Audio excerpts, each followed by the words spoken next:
Lesson 9. Using logarithms to solve exponential equations. You already know how to write a logarithmic equation as its inverse exponential equation. You can reverse this process to solve exponential equations. For example, consider 4 to the power of x equals 50.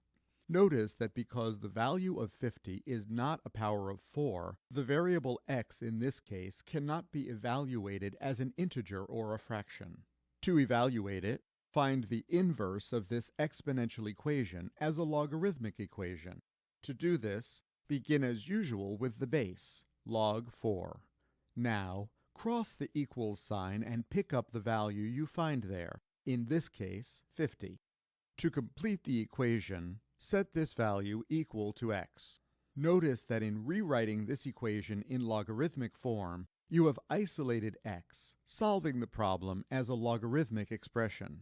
You could write this expression as log 50 over log 4, then use a calculator to evaluate it as an irrational number that is approximately equal to 2.822. However, as with many irrational numbers, such as radical 2 and pi, the precise form of a logarithmic expression is preferable in many mathematical contexts. As another example, consider the exponential equation 3 to the power of x equals 999. As in the last example, the value of x here is an irrational number that can only be approximated as a decimal. To express this value precisely, write this equation in its logarithmic form.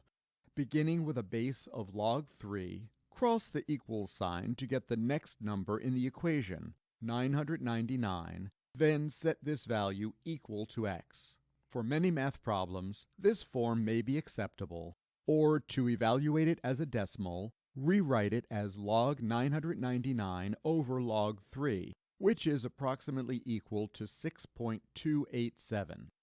As a final example, to rewrite 11 to the power of x equals 7,500, begin with log 11, cross the equals sign to get the number 7,500, and then set this value equal to x.